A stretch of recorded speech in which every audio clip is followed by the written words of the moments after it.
influence you as a person? Well, I feel like at first she was trying to find herself. She was trying to fit in at times to where she actually discovered the crowd of people that love and care for her. This is Desi. She's one of my very best friends. Yeah.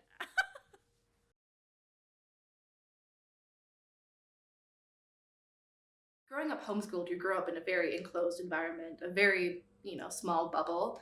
And I really only knew other homeschooled people. Um, Usually come from very big families like me. I had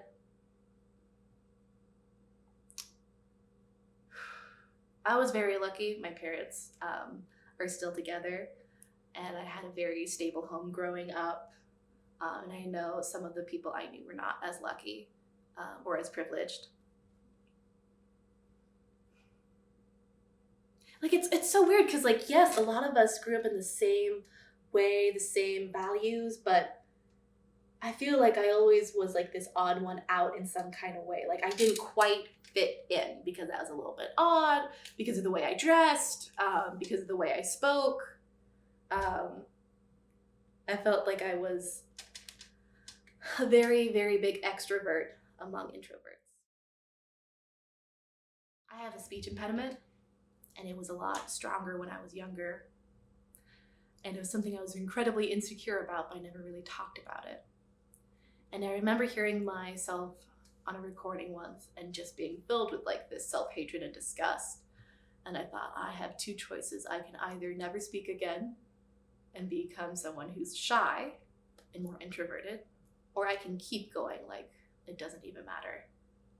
And I chose the latter because the thought of being shy or being introverted or hiding some parts of me didn't feel right.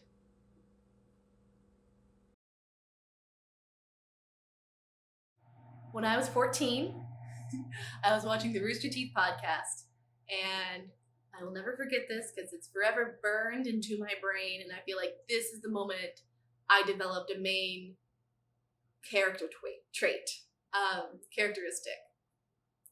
So there's this guy on the podcast, and he was saying something, and they were questioning him about like, why do you say things like that?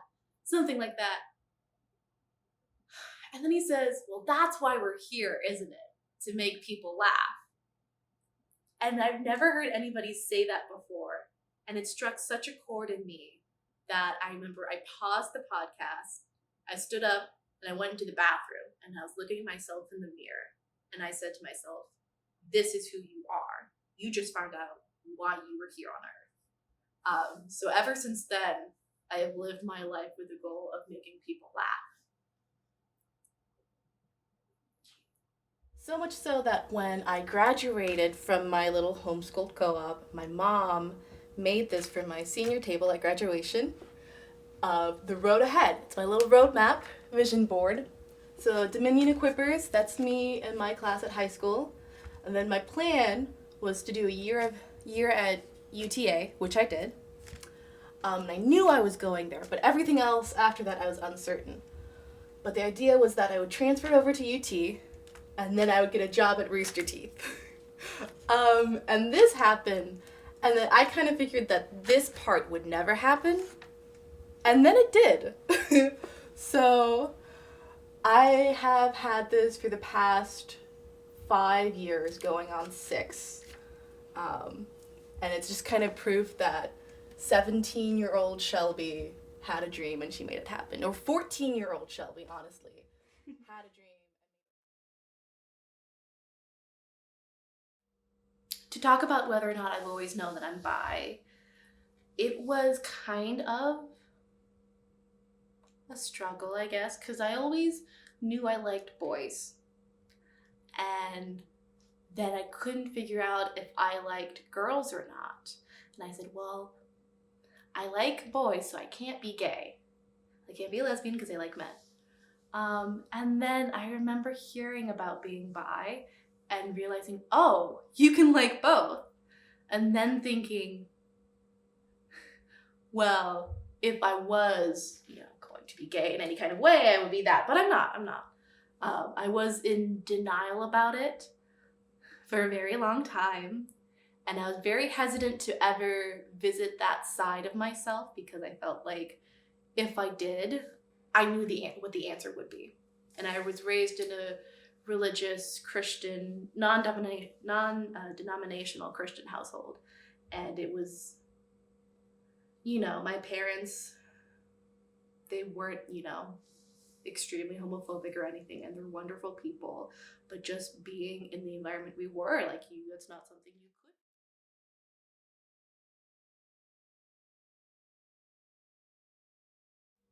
could. Becca Cheater.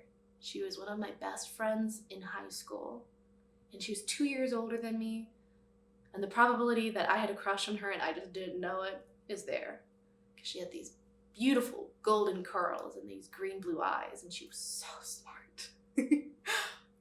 But I remember telling her, I'm like, I think I might like girls the same way I like boys. And I don't exactly remember her reaction, but it was positive. Yeah. I came out to most of my family. And when I came to Austin, the very first group of people I really came out to was Down to Film.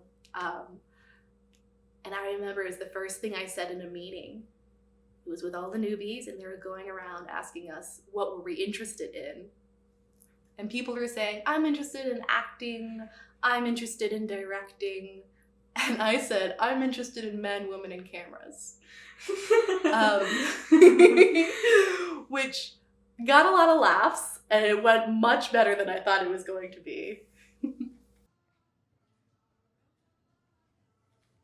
I knew that I wanted to come out on social media. The only really big thing about telling people was my parents. And once I told them, because I knew I was going to tell them after I graduated, then I was like, and then I'll make a graduation post. And I had it planned for so long, and it was going to say, and it said, and I finally did it, or this is the ending of it said, and I finally did it. I put the B in graduation. And then it paused, and then there's next line goes, I'm sorry, did I say graduation? I meant LGBT. And then I said, yeah, something about love is love. I'm here, I'm not hiding anymore. And it was this beautiful photo of me taken by a good friend at the time. In this beautiful, very, very tight dress. And I had the bi flag behind me. And I think I don't know if I've ever had a better smile than in that moment. That was a good picture.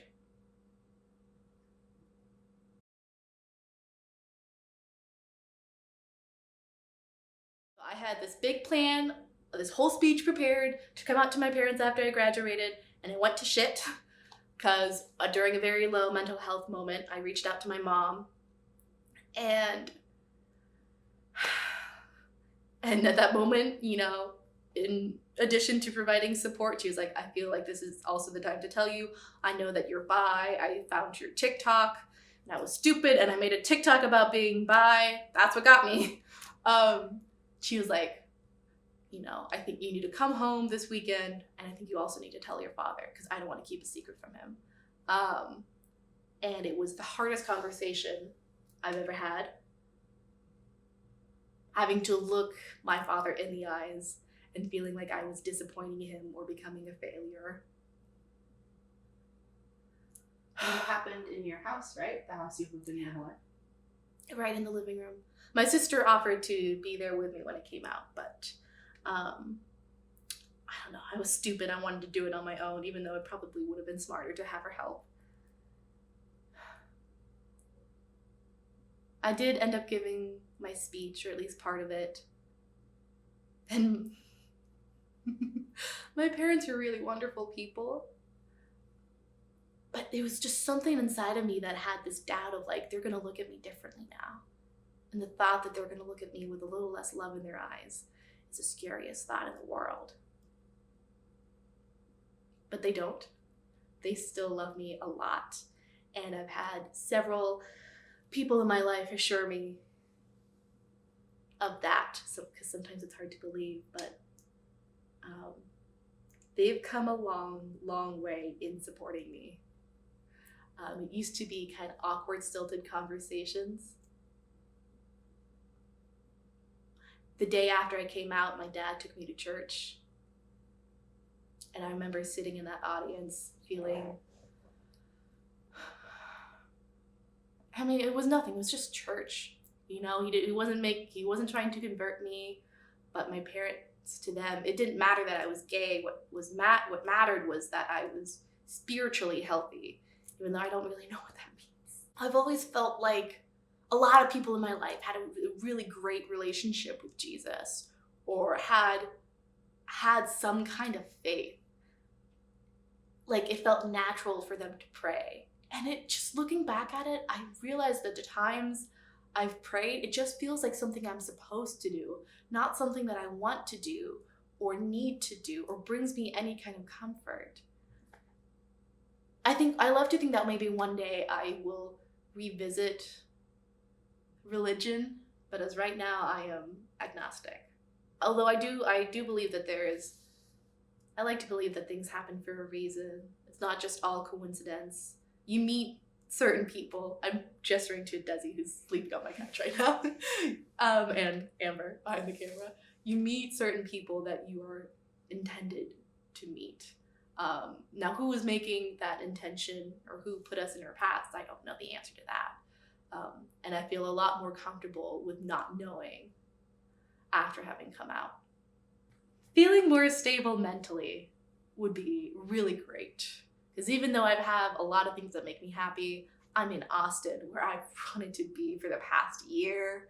I have this amazing apartment that I put so much effort and work into creating, making it feel like a home. You know, I'm with the people I love. I'm working a job that I love. It still doesn't feel as easy to be happy as it used to be. And I'm kind of coming to terms with that.